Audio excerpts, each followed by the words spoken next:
हम types of function पढ़ रहे थे पिछले क्लास में। टाइप्स ऑफ फंक्शन में ये फंक्शंस हम पढ़ चुके हैं। आइडेंटिटी फंक्शन पढ़ चुके हैं, है ना। आइडेंटिटी फंक्शन क्या होता था, f x is equal to x होता था, ठीक है। एफ एक्स को वाई बोलते थे, y is equal to x, है ना, ठीक है।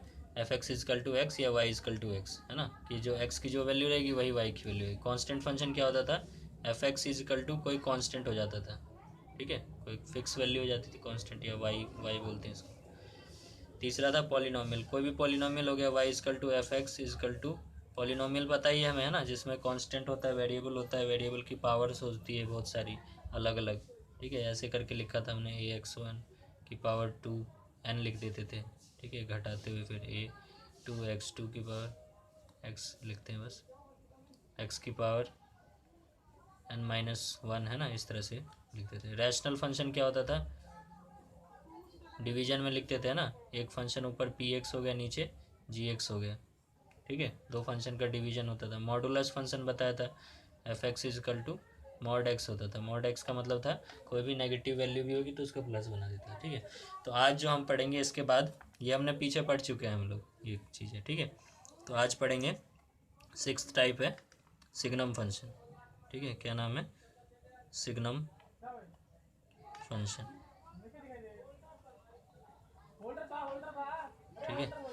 सिग्नम फंक्शन क्या होता है, ठीक है, सिग्नम फंक्शन क्या होता है ये पढ़ेंगे। तो सिग्नम फंक्शन, कोई भी फंक्शन, हमने क्या पढ़ा था कि जो फंक्शन होगा वो कहाँ से कहाँ तक होगा, real number two real number होगा, है ना। एक्स भी रियल होगा, वाई भी रियल होगा, ठीक है। डोमेन रेंज दोनों रियल में से ही हम लेंगे, ठीक है। अब उनकी वैल्यू क्या होगी वो हम देखना है। तो सिग्नम फंक्शन कैसे डिफाइन होता है, f x is equal to, f x मतलब वाई, है ना, ये पढ़ते हुए आ रहे हैं। एफ एक्स की वैल्यू जो होगी 1 होगी इफ़ एक्स जो होगा हमारा ग्रेटर देन 0 होगा। अगर एक्स को मैं 0 से बढ़ा लेता हूँ तो क्या आएगा, वाई क्या आएगा, एफ एक्स क्या आएगा, 1 आएगा, ठीक है। एफ एक्स की वैल्यू 0 होगी if x is equal to 0 हो जाए। अगर एक्स 0 हो जाए तो एफ भी क्या हो जाएगा, 0 हो जाएगा, ठीक है। अगर -1 हो जाए तो -1 कब होगा, जब एक्स की वैल्यू 0 से छोटी होगी, ठीक है। तो इस तरह का फंक्शन, और इसका जनरल जो फॉर्मूला होता है वो इस तरह से होता है, f x is equal to mod x by x, ठीक है। अब इसमें देखो, जब एक्स की वैल्यू ग्रेटर देन 0 ले रहे हैं, है ना, ग्रेटर देन 0 मतलब पॉजिटिव वैल्यू, नंबर लाइन अगर मैं दिखाऊँ 0 है, 0 से बड़ी वैल्यू क्या होगी इधर की, तो कोई भी वैल्यू लूँगा। तो अगर मान लो मैंने एक्स की वैल्यू 5 ले ली, 5 ले ली हमने एक्स की वैल्यू, तो क्या आ जाएगा, 5/5 क्या आ जाएगा, 1 आएगा, ठीक है। तो एक्स की वैल्यू जब भी बड़ी होगी तो हमेशा क्या आएगा, 1 आएगा, ठीक है। चाहे मैं यहाँ पे 100 ले लूँ, 1000 ले लूँ, कुछ भी नंबर लूँगा, दोनों तो सेम आएंगे, कट जाएंगे आपस में, तो 1 ही आंसर आएगा, ठीक है। तो और जब एक्स की वैल्यू 0 लूँगा तो ये तो 0/0 क्या आ जाएगा, 0 आ जाएगा, ठीक है। और उसके बाद एक्स की वैल्यू जब लेस देन 0 लूँ, मतलब नेगेटिव वैल्यू लूँ, तब -1 क्यों आएगा, तो देखो ऊपर मैंने लिया माइनस, मान लो एक्स की वैल्यू ले ली मैंने, नेगेटिव में से कुछ वैल्यू लेते हैं, -7 ले ली मैंने, ठीक है। तो -7 का मॉड होगा ऊपर और नीचे -7 होगा, तो मॉड क्या बना देगा, पॉजिटिव बना देगा, और ये पॉजिटिव तो नहीं बन पाएगा, तो ये जब कट जाएगा तो -1 आएगा, है ना। तो जब भी नेगेटिव वैल्यू होगी, एक्स की वैल्यू 0 से छोटी होगी, तो क्या आएगा, -1 आएगा, ठीक है। अगर इसका आप ग्राफ अगर हम देखना चाहें तो कैसे बनेगा, ठीक है। तो ये x होगा, ये y होगा, है ना। तो x की वैल्यू मैं क्या क्या ले सकता हूँ, ग्रेटर देन 0 जब ले रहा हूँ, 0 से बड़ी, तो y की वैल्यू क्या आ रही है, 1 आ रही है। 0 से बड़ी कोई सी भी वैल्यू रहता हूँ, y क्या आ रहा है, 1, y यहाँ 1 होगा, मान लो ये 0 है, ये 1 है, इधर 2 होगा कहीं, ठीक है। तो y की वैल्यू 1 आ रही है। x का कुछ भी ले लो यहाँ पे, तो y क्या रहेगा, 1 रहेगा। x को 1 लिया तब भी 1, x को 2 लिया तब भी y क्या आ रहा है, 1 आ रहा है ना। तो 2 1 ये होगा, 3 1 यहाँ होगा, तो ये सारे पॉइंट्स होंगे, ठीक है। एक्स को जब 0 ले लूँगा तो क्या आएगा, वाई 0 आएगा, तो 0,0 ये हो गया, है ना। और उसके बाद बोल रहा है एक्स को अगर 0 से छोटा लूँ तो वाई क्या आ रहा है, -1। एक्स की वैल्यू 0 से छोटी मतलब इधर की वैल्यू -1 -2 -3, एक्स को ये सब ले रहा हूँ, तो वाई क्या आ रहा है, -1 यहाँ कहीं होगा, ठीक है। तो वाई की वैल्यू क्या आ रही है, -1 हमेशा, तो ये है। तो इसका ग्राफ क्या है, ऐसे, ठीक है, यहाँ पे फिर है ना, ये ब्रेक है ग्राफ, यहाँ पे कुछ वैल्यू नहीं आ रही, ठीक है। है ना। वाई की और कुछ वैल्यू नहीं आएगी, पॉइंट में कुछ वैल्यू नहीं आएगी, 1 आएगा, 0 आएगा और -1 आएगा वाई। ठीक है, तो डोमेन रेंज की बात कर लेते हैं यहाँ पे। डोमेन क्या हो सकता है, डोमेन क्या होता है, एक्स की क्या वैल्यू हम पुट कर सकते हैं। तो एक्स की वैल्यू तो मैं सारी ले रहा हूँ, 0 से बड़ी भी ले रहा हूँ, 0 के इक्वल भी ले रहा हूँ, 0 से छोटी भी ले रहा हूँ। तो एक्स की वैल्यू सारी वैल्यूज आ रही है, तो डोमेन क्या होगा, रियल नंबर होगा, सारी वैल्यूज आती है। रेंज क्या होता है, जो वाई की वैल्यू है, जो एफ एक्स की वैल्यू क्या क्या आ रही है हमारे पास, तो क्या क्या आ रही है एफ एक्स की वैल्यू, 1 आ रही है, 0 आ रही है और -1 आ रहा है, तीन ही वैल्यूज आ पा रही है ना वाई की। तो रेंज क्या हो जाएगा, एक सेट हो जाएगा जिसमें 0, 1, -1 ये तीन वैल्यूज है। ठीक है, तो यही तीन वैल्यू बस रेंज में आ सकती है। ठीक है, तो ये हमारा हो गया सिग्नम फंक्शन। ठीक है, समझ में आया होगा, ये इसका फॉर्मूला है, f x is equal to mod x by x, इस तरह से ग्राफ बनता है इसका। ठीक है, डोमेन ये है, रेंज ये है। ठीक है, अब अगला पढ़ेंगे हम ग्रेटेस्ट इंटीजर फंक्शन। अगला टाइप है हमारा ग्रेटेस्ट इंटीजर फंक्शन। ठीक है, तो ग्रेटेस्ट इंटीजर फंक्शन को कैसे डिनोट करते हैं, y is equal to f x is equal to, इस तरह का बॉक्स बनाएंगे हम। ठीक है, इसको बोलते हैं ग्रेटेस्ट इंटीजर फंक्शन। ठीक है, तो इसका ग्रेटेस्ट इंटीजर नाम क्यों पड़ा है ना, तो जब भी जो भी एक्स की वैल्यू होगी यहाँ पे, ठीक है, तो उसका ग्रेटेस्ट इंटीजर वैल्यू को हम यूज़ करेंगे, इसलिए इसका नाम ग्रेटेस्ट इंटीजर है। ठीक है, तो ग्रेटेस्ट इंटीजर क्या बताता है कि एक्स की जो भी वैल्यू होगी, रियल नंबर, अगर हम रियल नंबर लेके चल रहे हैं, क्योंकि एफ कहाँ से कहाँ तक चलेगा फंक्शन, रियल टू रियल चलना है ना, तो एक्स तो हम रियल ही लेंगे। ठीक है, तो for x belongs to real number assume the value of greatest integer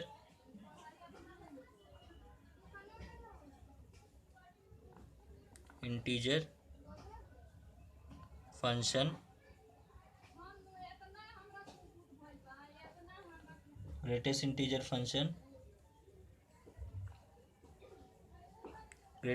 function की जो वैल्यू है, value of greatest integer function को क्या एज्यूम करना है कि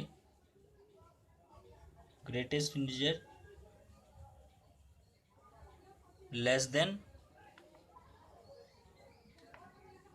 और equal to x. Greatest integer function is greatest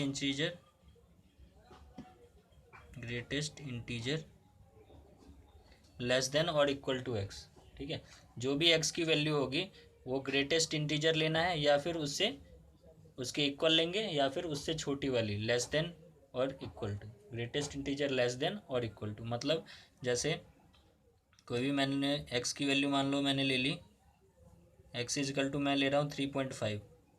ठीक है, तो y is equal to f x is equal to greatest integer 3.5, इसकी वैल्यू कितनी होगी ये पूछ रहा है ना, ये बताना है। तो मैंने क्या बोला कि assume the value of greatest integer function is greatest integer, जो ग्रेटेस्ट इंटीजर फंक्शन की जो वैल्यू होगी वो क्या होगी, या तो ग्रेटेस्ट इंटीजर होगी कितनी, लेस देन, है ना, इससे छोटी ग्रेटेस्ट इंटीजर। ठीक है, तो अगर मैं इसको नंबर लाइन पे ड्रॉ करूँ, 0 है, 1 है, 2 है, 3 है ना, यहाँ 4 है, 5 है, 3.5 कहाँ होगा, यहाँ होगा, है ना। तो 3.5 से लेस देन ग्रेटेस्ट इंटीजर लेना है, इससे छोटा ग्रेटेस्ट इंटीजर क्या है, 3 है, इससे छोटा नंबर क्या है, ग्रेटेस्ट इंटीजर 3 है ना। अगर इंटीजर की बात कर रहे हैं हम, इंटीजर क्या होता है, पूरा कंप्लीट नंबर होता है ना। तो जो भी एक्स की वैल्यू होगी उससे छोटा ग्रेटेस्ट इंटीजर क्या होगा, 3.5 है, तो उससे छोटा ग्रेटेस्ट इंटीजर क्या है, 3 है, उससे जस्ट छोटा, है ना। ग्रेटेस्ट इंटीजर लेस देन की बात हो रही है। ठीक है, या तो वो लेना है या फिर इक्वल टू ही लेना है। इक्वल टू किस केस में लेंगे वो बताऊंगा। तो 3.5 से छोटा क्या है, 3, तो 3 आ जाएगा यहाँ पर। ठीक है, इक्वल टू किस केस में आएगा, जब एक्स की वैल्यू 3 लेके चल रहे हैं, मान लो एक्स इजिकल टू 3 की बात करेगा, तब क्या होगा, अब इससे छोटा ग्रेटेस्ट इंटीजर क्या देखेंगे, ये खुद ही ग्रेटेस्ट इंटीजर है। क्या बोल रहा है, ग्रेटेस्ट इंटीजर लेस देन, है ना, इससे छोटा ग्रेटेस्ट इंटीजर, तो 3 खुद ही एक ग्रेटेस्ट इंटीजर है ना, इंटीजर है ना खुद ही, तो इसका आंसर 3 ही आ जाएगा। ठीक है, तो जब भी ग्रेटेस्ट इंटीजर के फंक्शन के अंदर कोई वैल्यू होगी तो उसका जो आंसर आएगा वो क्या आएगा, उससे छोटा वाला इंटीजर आएगा या वो खुद आ जाएगा। ठीक है, वो खुद कब आएगा, जब वो एक इंटीजर होगा तो खुद आ जाएगा। अगर वो इंटीजर नहीं है, अगर पॉइंट में वैल्यू है, तो उससे जस्ट छोटा वाला इंटीजर ले लेंगे। ठीक है, समझ में बात। अगर मैं एक्स को मान लो, एक और एग्जाम्पल लेते हैं, एक्स इजिकल टू लिया मैंने 2.5 माइनस का, ठीक है, -2.5।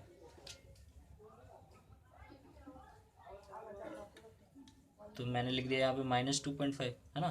तो क्या है, ये तो कंप्लीट इंटीजर नहीं है, तो इससे छोटा इंटीजर मुझे लेना है ना। तो इसको नंबर लाइन पे देखो, -1 यहाँ होगा, -2 यहाँ होगा, ठीक है, -3 यहाँ होगा, -2.5 कहाँ होगा, 2 और 3 के बीच में होगा, -2.5।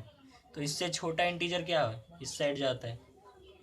छोटा नंबर किधर जाते हैं, लेफ्ट में जाते तो छोटा नंबर मिलता है ना हमें, है ना। इधर जाएंगे तो बड़ा नंबर मिल जाएगा। ये तो -2 क्या होगा, -2.5 से बड़ा होगा। हमें क्या बोलना है, छोटा इंटीजर। तो -2.5 से छोटा इंटीजर क्या है, -3, ठीक है। तो यहाँ पे -3 लेना, ठीक है। तो यहाँ पे बहुत बच्चे गलती करते हैं, -3.5 है, प्लस में लेते हैं 3 ले लेते हैं, माइनस होता है तो 2 लेने लग जाते हैं, ठीक है। तो ऐसे करना है कि नंबर लाइन बना लेना, है ना। उसके बाद उसको प्लॉट कर देना, फिर उससे छोटा मतलब लेफ्ट साइड में चले जाना। लेफ्ट साइड में जो इंटीजर दिखे वही हमारा ग्रेटेस्ट इंटीजर होगा, ठीक है। ये ध्यान रखना, लेफ्ट साइड जाना है हमेशा, ठीक है। छोटे के लिए किधर जाते हैं, लेफ्ट में जाते हैं, ठीक है। तो ये हमारा ग्रेटेस्ट इंटीजर लिखने का तरीका होगा, ठीक है। तब इसका ग्राफ कैसे बनेगा, तो एक चीज़ तो हमें दिख रहा है यहाँ से कि x की कुछ भी वैल्यू रखूँ मैं, y मेरा कैसा आ रहा है, इंटीजर ही आएगा हमेशा। अगर x को मैं पॉइंट में या किसी भी वैल्यू में रखूँ, y कैसा मिल जाएगा, इंटीजर मिल जाएगा। फिर सॉल्व होके तो इंटीजर देगा ना वो, ग्रेटेस्ट इंटीजर, है ना, ठीक है।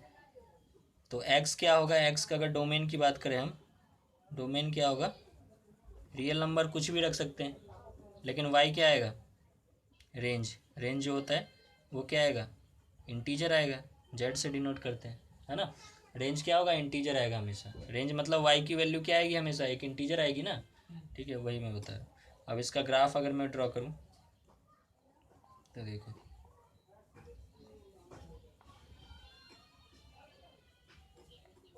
ये x है, ये y है, ठीक है। तो x की वैल्यू देखो, x की वैल्यू हमें पुट करनी है इसमें, है ना। x की वैल्यू हमें पुट करनी है। x की वैल्यू जब मैं 0 लूँगा तो y क्या आ जाएगा, 0 ही आएगा, ठीक है। x की वैल्यू 0.1 लिया मैंने, तब भी क्या आएगा, y 0 ही आ जाएगा। ग्रेटेस्ट इंटीजर 0.1 का है, यहाँ है, इससे ग्रेटेस्ट इंटीजर क्या है, ये 0, है ना। 0.2 लूँ तब भी 0, 0.3 लूँ तब भी 0, 1 तक जब तक नहीं आ जाते 0.9 तक क्या आएगा आंसर, y का 0 आता रहेगा, ठीक है। तो यहाँ से 1 तक में क्या आएगा, y की वैल्यू क्या आएगी, 0 आएगी, ठीक है, यहाँ तक, है ना। मतलब x अगर 0 के इक्वल और 0 से बड़ा है और 1 से छोटा है तो y क्या आ जाएगा, f(x) की वैल्यू क्या आ जाएगी, 0 आएगी, ठीक है। f(x) या y की वैल्यू, है ना। या फिर इसको ये भी बोल सकते हैं, f(x) इक्वल टू क्या है, ग्रेटेस्ट इंटीजर x की वैल्यू क्या आ रही है, 0 आ रही है, ठीक है ना। जब x की वैल्यू जो होगी 1 से बड़ी या 1 के इक्वल होगी, ठीक है। तो x की वैल्यू जब 1 और, तो अब x की वैल्यू जब 1 और 2 के बीच में रहे, 1 से बड़ी इक्वल या 2 से छोटी, तो देखो 1 से बड़ी क्या होगा, 1.1 हो जाएगा, 1.2, 1.3। तो जब भी 1.1 अगर मैं लूँगा तो क्या आ जाएगा, 1 आ जाएगा, है ना। 1.2 लो तब भी 1 आएगा, ठीक है। तो इसके बीच में अगर हो तो f(x) is equal to greatest integer x, इसकी वैल्यू क्या आएगी, 1 आएगी, है ना। हमेशा 1 आएगी जब इसके बीच में होगा तो, ठीक है। कब, 1 से 2 की वैल्यू के बीच में। तो 1 से 2 की वैल्यू के बीच में जब होगा तब f(x) की वैल्यू क्या आ जाएगी, 1 के इक्वल आएगी। तो f(x) मतलब y की वैल्यू, है ना, यहाँ 1 है कहीं, तो यहाँ से यहाँ तक में जो होगा 1 आएगा, है ना, यहाँ से लेके यहाँ तक, ठीक है। 2 के इक्वल नहीं आएगा कभी, है ना। तो 2 के यहाँ पे मैंने क्या कर रखा है, ओपन बना दिया। इसका मतलब क्या होता है कि इसके इक्वल नहीं है, ठीक है। 2 के भी इक्वल हम नहीं ले रहे हैं, x को क्या ले रहे हैं, 1 से 2 के बीच में ले रहे हैं, तो y ये क्या आ रहा है, 1 आ रहा है। जैसे 2 ले लेंगे तो क्या आ जाएगा, 2 आ जाएगा ना, तो इसलिए यहाँ पे ये ओपन मैंने बना रखा है, ठीक है। अब मैं x को 2 से बड़ा और 2 के इक्वल और 3 से छोटा ले रहा हूँ, 3 से छोटा ले रहा हूँ, 3 के इक्वल नहीं ले रहा हूँ। तो 2 और 3 के बीच में जो भी वैल्यू लेंगे, है ना, तो 2 आएगा आंसर, है ना। तो f(x) is equal to greatest integer x is equal to 2 आएगा, है ना। तो 2 जो है y की वैल्यू क्या है, यहाँ है, 2 से मैं 3 के बीच में ले रहा हूँ, ठीक है। तो जैसे ही 2 लूँगा तो क्या आ जाएगा, 2 आ जाएगा, यहाँ पे कंप्लीट है। और 3 के इक्वल नहीं होगा, ले रहे हैं हम, है ना, 3 के लेस देन ले रहे हैं, 3 के इक्वल नहीं ले रहे हैं, तो यहाँ पे फिर से ओपन इस तरह से, ठीक है। इसी तरह से 4 के लिए, है ना, तो यहाँ पे 3 मिलने लग जाएगा हमें, ठीक है, इस तरह से ग्राफ बनेगा, है ना। वैसे ही इधर नीचे अगर बात करें, ये क्या है, -1 है ना, -2 है, -3 है, ठीक है। तो अब मैं क्या कर रहा हूँ कि 0 और 1 के बीच में ले रहा था, तो इससे पहले क्या रहा होगा, इससे पहले क्या रहा होगा, तो इससे पहले क्या रहा होगा, -1 से बड़ा और 0 से छोटा, है ना। -1 से बड़ा और 0 से छोटा। तो -1 से बड़ी वैल्यू अगर बात करूँ, तो -1 से बड़ी वैल्यू क्या है, ये वैल्यू से, है ना। तो इसकी अगर बात करूँ, इसके अंदर बीच में कहीं वैल्यू, तो क्या होगा, माइनस का 0.1 है मान लो, है ना। तो इसका ग्रेटेस्ट इंटीजर क्या होगा, मैंने क्या बताया था, इससे लेफ्ट साइड में जाएगा, लेफ्ट साइड में क्या मिलेगा, -1। तो क्या होगा इसका, -1 आएगा, है ना। F x is equal to greatest integer x की अगर बात करें तो क्या आएगा, -1 आएगा, है ना, इस केस में। तो -1 क्या है, ये वैल्यूज़ है, ठीक है। तो कहाँ तक ये, -1 से बड़ी और 0 से छोटी, है ना, 0 से छोटी और -1 से बड़ी वैल्यूज़ के लिए क्या आएगा, -1 आंसर आएगा, ठीक है।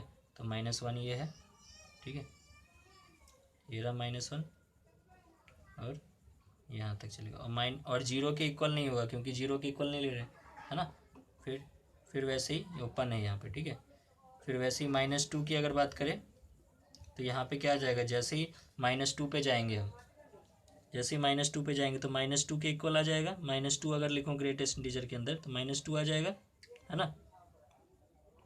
-2 से बड़ी और -1 से छोटी, -1 से छोटी, है ना, इधर होगी, और -2 से बड़ी किधर होगी, इधर, ठीक है। तो इसके बीच में जैसे वैल्यू लेंगे तो क्या आने लग जाएगा, -2 आने लग जाएगा, -2 आने लग जाएगा, और 1 के इक्वल नहीं होगा क्योंकि -1 के इक्वल नहीं होगा क्योंकि -1 के इक्वल नहीं ले रहे, ठीक है। तो यहाँ पे ऐसे ओपन रहेगा, है ना, और यहाँ तक जाएगा 2 तक, ठीक है। फिर वैसे यहाँ पे ऐसे बनेगा, इस तरह से जाता जाएगा, ठीक है ना, ये -2 है। तो इस तरह से एक जो ग्राफ बनता है, ये कैसा बन रहा है, स्टेयर्स लाइक ग्राफ बन रहा है ना, सीढ़ी की तरह बन रहा है, ठीक है ना। तो ये ग्रेटेस्ट इंटीजर फंक्शन हो गया, ठीक है। इसके बाद एक्सरसाइज देखेंगे इसका, ठीक है, अगले क्लास में।